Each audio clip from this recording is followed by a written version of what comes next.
Beleza, meninos, beleza, meninas. Então, dando continuidade à matéria, né, referente à Primeira Guerra Mundial, a nossa primeira aula ao vivo. Essa é a continuação daquela aula ao vivo.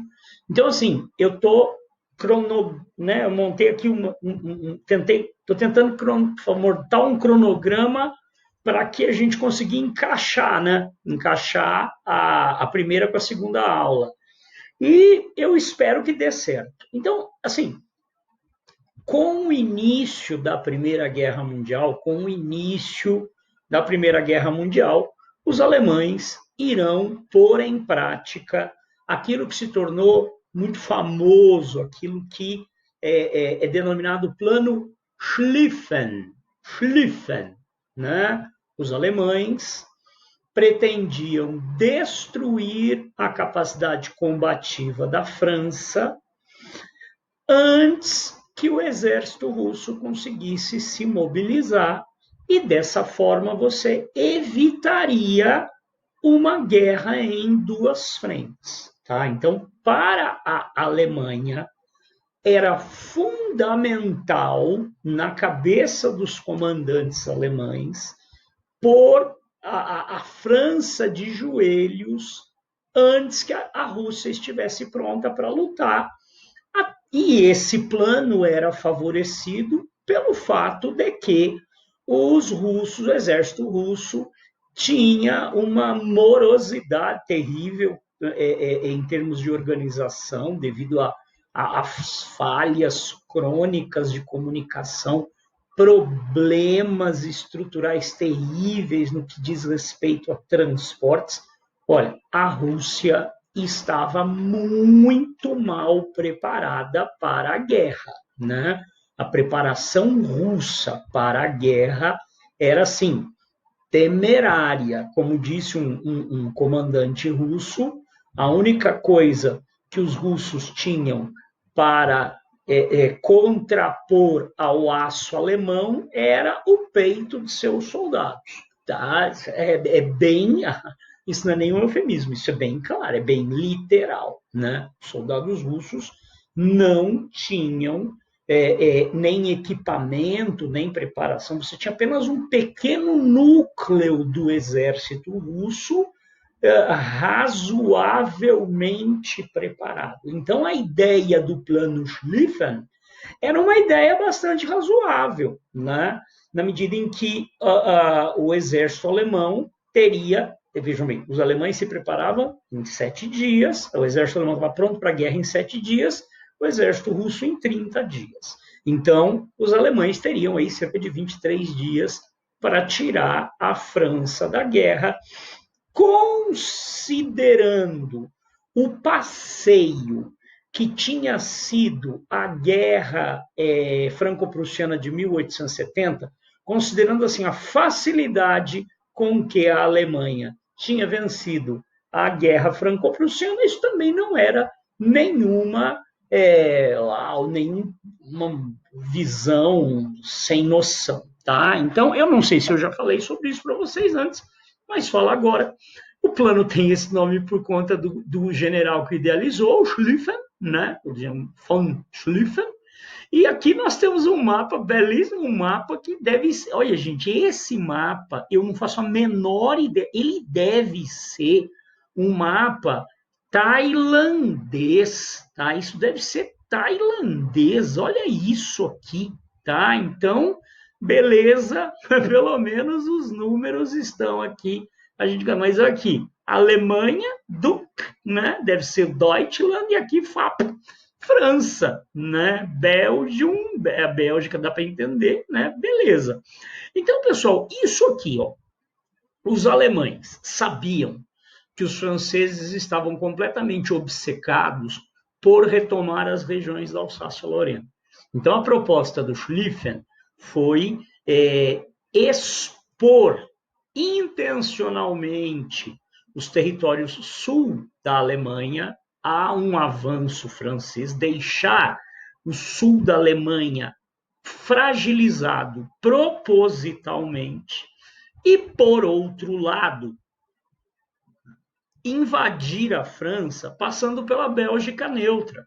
Porque é claro que, olha aqui, nesse espaço entre a fronteira da Suíça e a fronteira da Bélgica e Luxemburgo aqui, esse é o espaço da fronteira franco-alemã, que era um espaço relativamente restrito. Então aqui havia uma grande concentração de tropas francesas. Já na fronteira com a Bélgica, as, as forças francesas já não eram assim tão significativas. Então, o temor, eu vou lá e boto as minhas defesas de frente à fronteira sua com a minha, e não com a fronteira de um país neutro. Então, os alemães acreditavam na possibilidade de pegar os franceses de calças curtas, passando pelo território da Bélgica, e curiosamente eles vão fazer exatamente isso na Segunda Guerra Mundial. Fantástico como a Bélgica é sempre o carpete em que a Alemanha pisa para invadir a França, né? E a França também não aprende, né? Maravilhoso. Então, isso aqui é o cerne do plano Schlieffen. O Schlieffen, inclusive, quando ele adoeceu e morreu, as suas últimas palavras foram, e ele disse isso ao padre que recebia que lhe aplicava a extrema-unção, foi fortaleça a direita, fortaleça a direita. Ó, olhando o mapa deitado assim, isso aqui é o norte, né? Fortaleça o norte e deixa o sul para os franceses penetrarem, porque isso aqui é espaço vazio. Berlim está aqui na parte, enquanto que Paris está aqui, entendeu? Berlim está perto da Polônia, enquanto a Paris está aqui encostado. Então, deixa os franceses ocuparem essa região, deixa os franceses comerem alguns peões, enquanto a gente avança e toma o rei e dá um checkmate nos caras. Então, a ideia do Schlieffen era uma ideia muito boa. Ele morreu, se bem me lembro, em 1911. É caldo do cavalo, não é brincadeira, é caldo do cavalo literalmente, na medicina da época era muito ruim e morreu. Tá? Então, quando a guerra começa em agosto de 1914, os alemães, então, atravessam a fronteira da Bélgica, Bélgica e Luxemburgo, sem dó nem piedade. Isso vai levar a Inglaterra a declarar guerra à Alemanha, porque a Inglaterra tinha um compromisso de defesa, um compromisso de aliança militar com a Bélgica.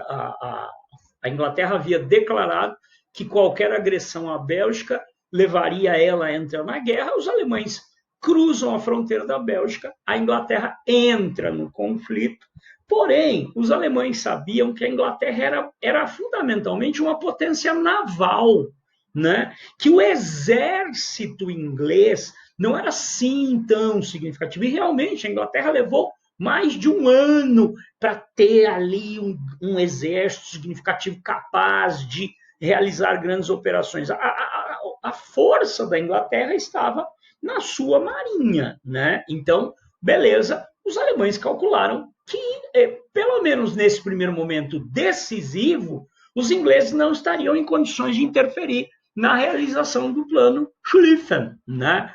Agora, os alemães, e isso tinha muito a ver com uma cultura militarizada, o próprio Kaiser, né, que não era muito bom da cabeça, eles achavam o seguinte: eu vou invadir o território da Bélgica, e vou passar pela Bélgica e vou invadir a França. Eu vou chegar para os belgas e falar: ei, xará, fica na sua aí que eu vou passar pelo seu território e você não enche meu saco, não.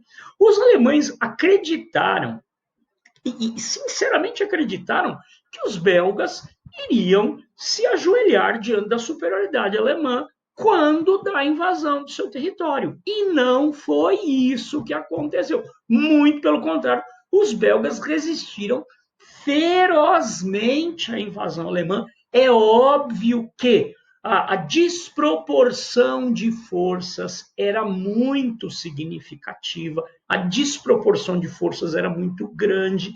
Então, os belgas não tiveram condições de resistir à invasão alemã, mas causaram um desconforto aos alemães, porque essa resistência pareceu a muitos dos comandantes alemães que era uma resistência assim, para quê? Quer dizer, esses caras, se eles estão resistindo à nossa invasão, não é porque a gente está tá achincalhando a casa deles, mas é porque eles são amigos da França. Entenderam a lógica? O cara reage a uma invasão, então os alemães vão punir a Bélgica com extrema violência por essa resistência.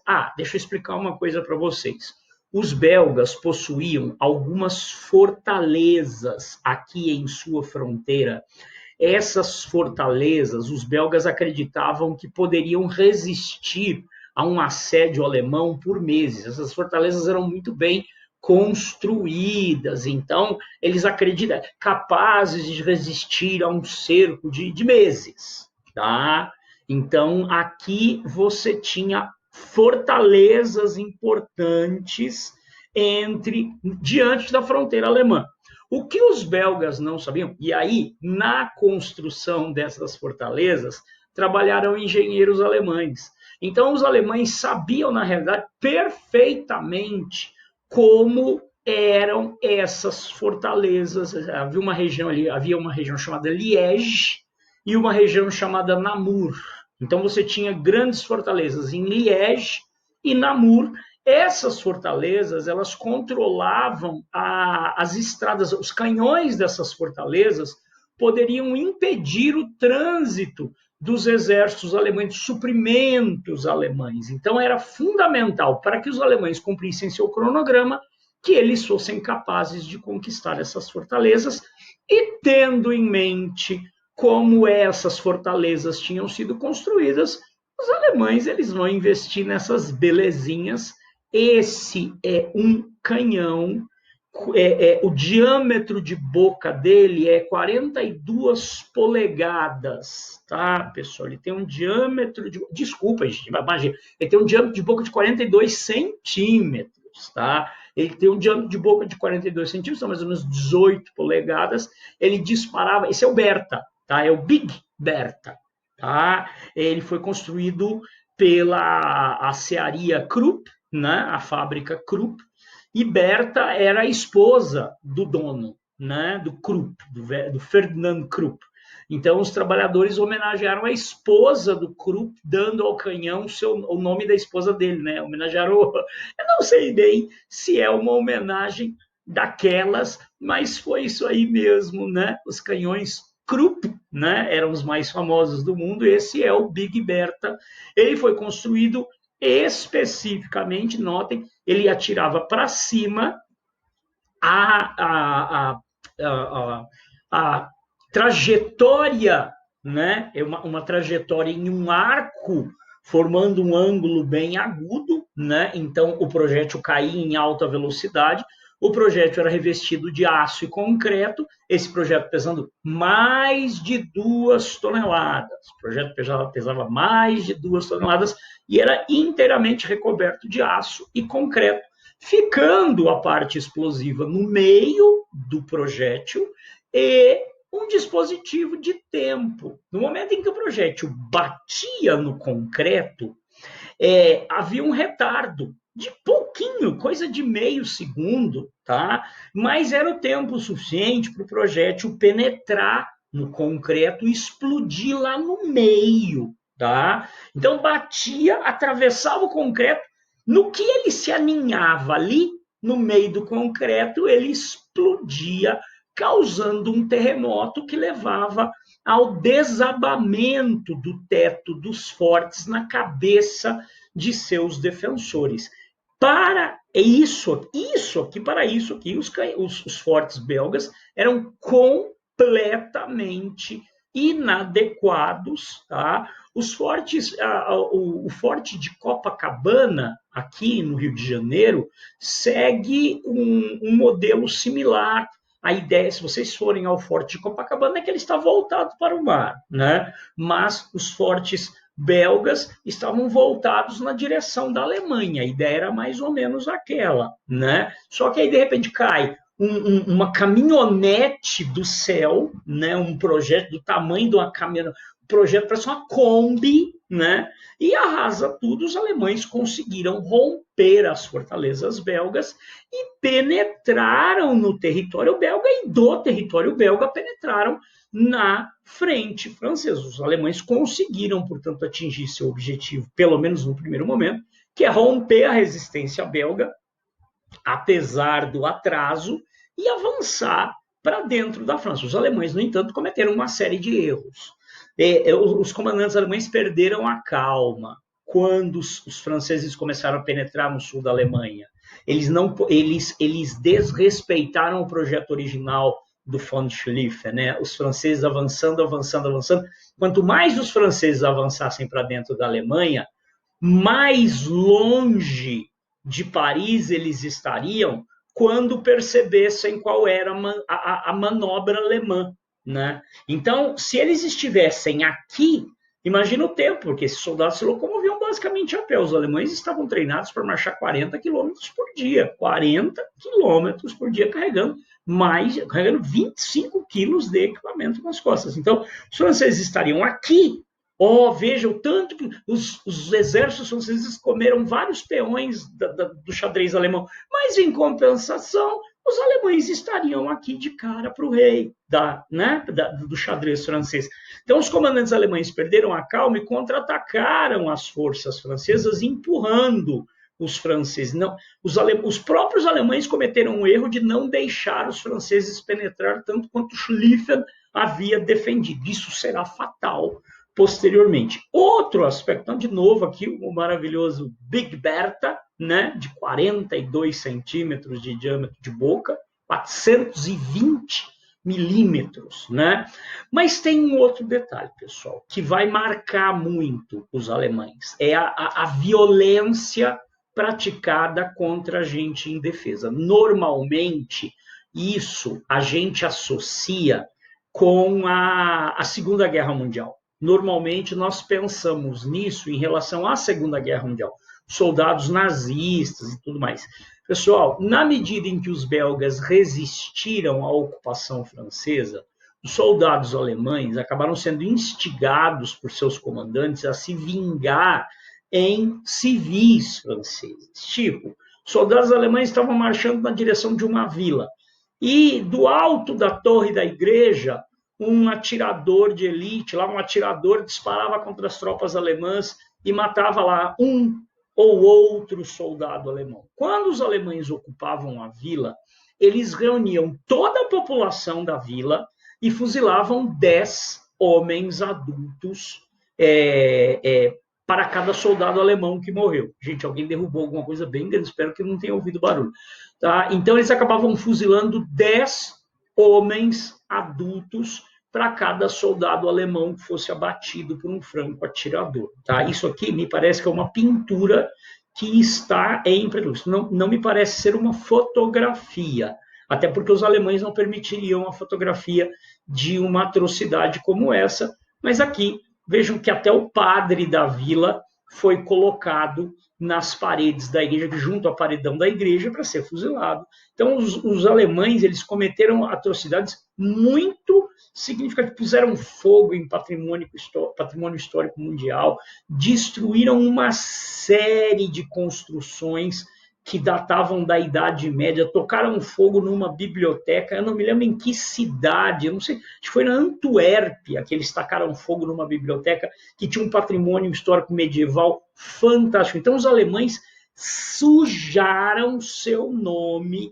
ao invadir a Bélgica. A Alemanha, ela, numa guerra onde não tem lado bom, isso é muito importante que vocês entendam. Numa guerra onde você não tem lado bom, numa guerra onde é tudo um bando de filho da puta, tá? A violência praticada pelos alemães na Bélgica acabará dando aos alemães um traço de vilania, tá? Numa guerra onde não tinha gente boa, as atrocidades alemãs começaram e foram amplamente exploradas pela propaganda da Inglaterra e da França, foram as notícias, as fotos, os depoimentos. Você tem aí até o uso de uma expressão, o estupro da Bélgica pelos alemães, the rape of Belgium, por parte dos alemães, né, por conta dessa violência extrema que os alemães acabaram praticando. Mas, cruzar. Aqui os capacetes alemães, vocês notam, pessoal, os alemães foram os primeiros a adotar capacetes de aço. Tá? O exército alemão foi o primeiro exército a adotar capacetes de aço. Mas esse capacete aqui, ele ainda tinha deficiência de não proteger o ouvido dos soldados. Notem que o ouvido está exposto e ele ainda tinha essa pontinha de lança aqui, esse desengonçozinho, que posteriormente acabou sendo suprimido, mas era uma espécie, isso tem até um nome específico, tá, pessoal? Isso acabou sendo posteriormente suprimido, mas era essa pontinha aqui, servia para dar aí um aspecto de maior agressividade aos soldados. No final das contas, não servia para nada, tá? Servia para o soldado estar caminhando numa trincheira e o inimigo vê a pontinha passando de lá e para cá e saber onde é que o cara estava, tá, pessoal? Muitos soldados, inclusive, serravam essas pontinhas para não serem percebidos, para diminuir o perfil, né, a altura dele na trincheira. E aqui, pessoal, bom, eu comentei com vocês então, que os alemães se atrasaram, houve uma série de problemas, os alemães não resistiram à tentação de contra-atacar os franceses. Quando os franceses caíram na real que o plano Schlieffen caminhava para dar certo, os franceses iniciaram uma mobilização sem noção, uma mobilização monstruosa para garantir que os alemães não conseguiriam chegar à capital, Paris. No momento em que você já estava até queimando documentos para evitar que esses documentos caíssem em mãos alemãs, o exército francês vai praticamente renascer das cinzas, graças à retirada desses soldados daqui e a capacidade. Gente, o governo francês requisitou praticamente todos os táxis existentes em Paris.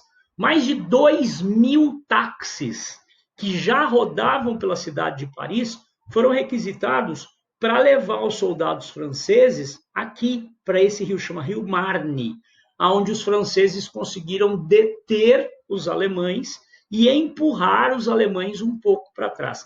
Então, o plano Schlieffen, ele fracassa inteiramente. Quando que eu posso afirmar para vocês? Mais ou menos depois de um mês de avanço alemão pela Bélgica e pela França, o exército alemão sofre uma grave derrota nessa batalha chamada Batalha do Marne. Tá, aqui tem até uma imagem famosa. Aqui, essa imagem é muito legal porque, olha só, mostra a República Francesa, aquela mulher, a liberdade, né?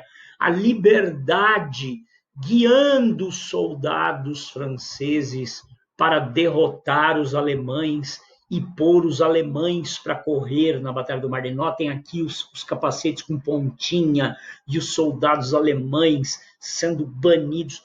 Pessoal, não é tudo isso aqui. Na verdade, os franceses conseguiram forçar a retirada dos alemães, não da França inteira, isso é muito importante. Os franceses vão empurrar os alemães 200 quilômetros para trás e haverá a fixação da frente de batalha mais ou menos aqui, ocupando essa importante região do norte da França, que era uma região extremamente rica, e a Bélgica, tá? Os alemães, então, mantiveram um importante setor do território francês sob sua ocupação, mas a possibilidade de tomar Paris não existia mais. Os alemães não vão conseguir tomar Paris. Tá, pessoal? Então, a vitória na Batalha do Marne foi a salvação da França, até porque deu aos russos o tempo necessário para os russos tomarem ali a ofensiva, para que os russos pudessem intervir, né? Então, graças à Batalha do Marne, o plano Schlieffen foi para o beleléu. Curiosidades. Vocês estão notando, o exército alemão usa capacete de aço e um uniforme cinza esverdeado, meio cinza, meio verde, um verde acinzentado. Os franceses usavam um cap de tecido, uma túnica azul e calças vermelhas, tá? Isso tornava os franceses extremamente visíveis a franco-atiradores alemães, e os alemães eram exímios franco-atiradores. Então, ao final do ano de 1914, o exército francês abandona suas calças vermelhas e adota um uniforme com um azul próximo de cinza. Tá? Os alemães um verde acinzentado, os franceses um azul também puxado para o cinza e capacete de metal. Mas a calça vermelha, ela foi definitivamente aposentada porque deixava os soldados franceses absolutamente visíveis a grandes distâncias. Lembrando que na Primeira Guerra Mundial você já tem aí atiradores de elite capazes de abater adversários a 800 metros de distância. Pessoal, 800 metros é quase 1 quilômetro. Com um rifle de precisão, que nessa época tinha uma luneta entre 4,5 e 6 vezes de aumento, o que você vê a 800 metros de distância é algo parecido com a cabeça de um alfinete. Tá, pessoal? O cara tem que ser muito bom. O cara que acerta alguém a 800 metros de distância tem que tirar o chapéu para o cara, ainda mais com a tecnologia das armas que eles tinham nessa época. Mas com uma calça vermelha, você também está pedindo para morrer, né, pessoal? Os oficiais franceses usavam caps com penas, e tomavam tiro na cabeça o tempo todo. Então, a ideia da camuflagem vai acabar proliferando, a ideia da camuflagem vai acabar se tornando padrão a partir da Primeira Guerra Mundial, na medida em que o alcance das armas aumenta muito e você se expõe, né? Por exemplo, fumar durante a noite era absolutamente proibido em campo aberto. Por quê? Porque a brasa de um cigarro era visível a centenas de metros de distância.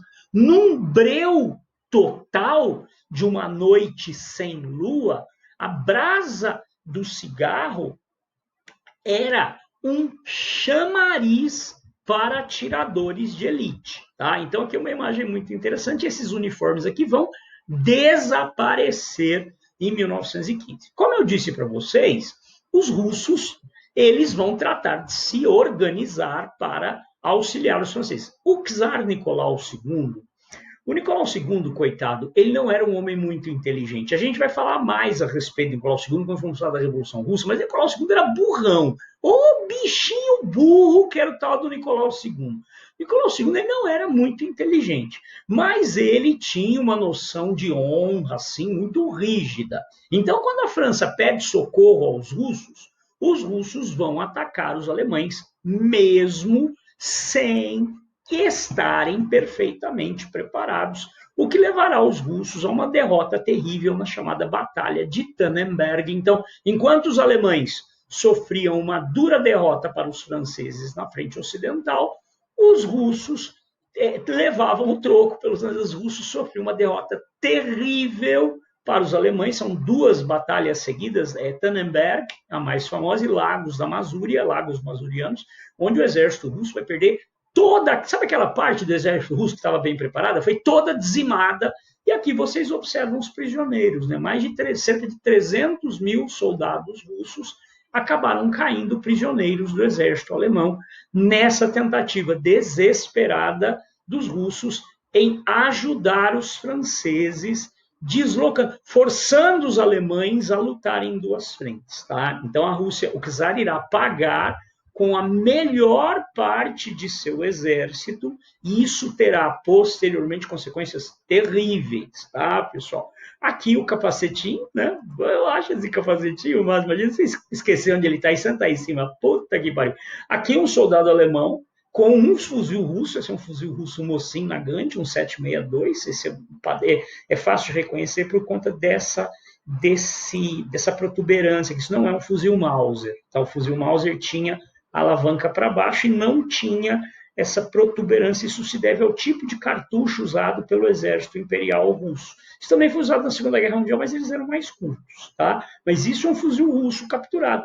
Vejam que o soldado alemão está com ele para o lado da frente para ostentar um fuzil capturado. Esse aqui não, está usando um fuzil Mauser, essa é uma baioneta Mauser. Eu tenho uma réplica lá em casa de uma baioneta Mauser, tá? Não tão longa quanto essa.